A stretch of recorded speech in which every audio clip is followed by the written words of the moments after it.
maximization of z equal to 3x minus 2y subjected to these two constraints, non negativity restriction ಕೊಟ್ಟಿದ್ದಾರೆ.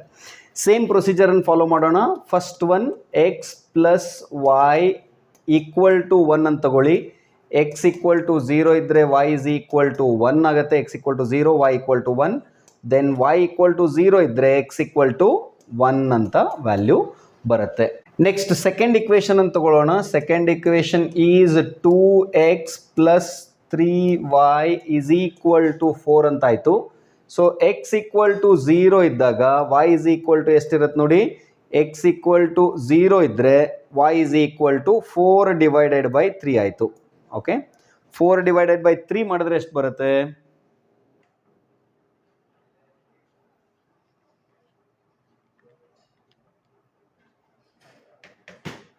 4 divided by 3 ಮಾಡಿದ್ರೆ 1.33 ಅಂತ answer ಬಂತು.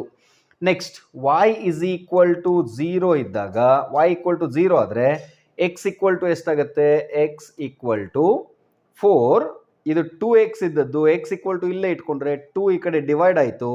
So 4 divided by 2 is equal to 2 ಅಂತ ಆಯಿತು.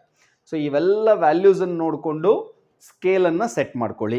x equal to 0 minimum ಇದೆ, 1 ಇದೆ, x equal to 2 ಇದೆ, ಅಂದರೆ 0, 1, 2 ಬರ್ತದೆ x equal to.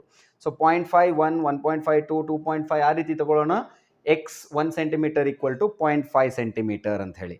y is equal to 0 ಇದೆ ಮಿನಿಮಮ್, y equal to 1 ಮತ್ತು y is equal to 1.33 ಈ ರೀತಿ ಇದ್ದಾಗ ನಾವೇನು ಮಾಡ್ಬೋದು?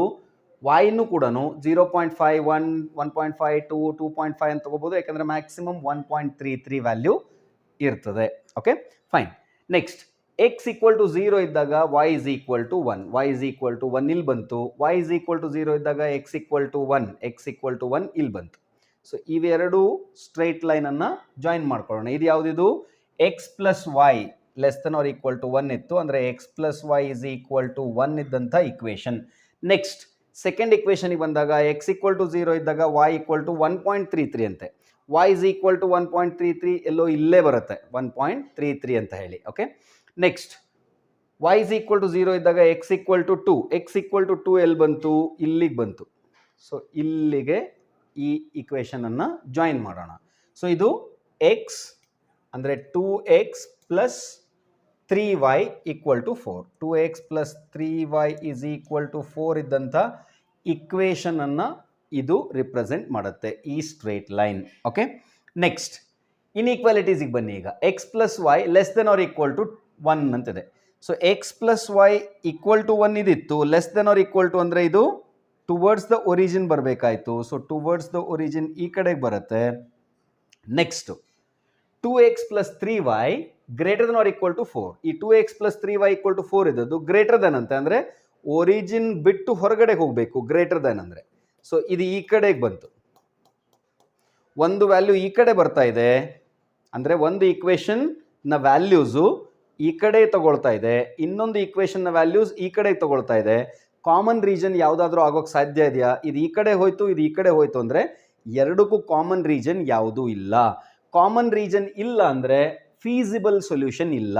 ಇಲ್ಲೇನು ಬರೀಬೇಕು ನೀವು? Therefore there is no feasible solution.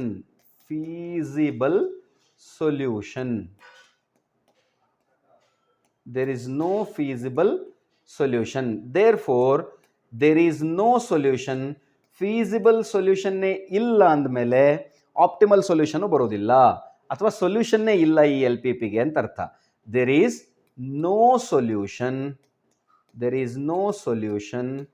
for the given LPP.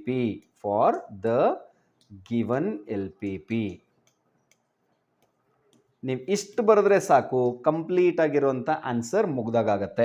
ಇಲ್ಲಿ ಮೇನ್ ಆನ್ಸರ್ ಯಾವುದು ನೀವು ಹೇಳಿದ್ದು? ಒಂದು ಲೆಸ್ ದೆನ್, ಒಂದು ಗ್ರೇಟರ್ ದೆನ್ ಇದ್ದಾಗ ಕಾಮನ್ ಏರಿಯಾ ಇಲ್ಲ ಅನ್ನೋದಕ್ಕೋಸ್ಕರ no feasible region, there is no solution for the given LPP. ಇಷ್ಟು ಬರೆದ್ರೆ ನಿಮಗೆ ಕಂಪ್ಲೀಟ್ 5 ಮಾರ್ಕ್ಸ್ ಸಿಗತ್ತೆ. Clear students?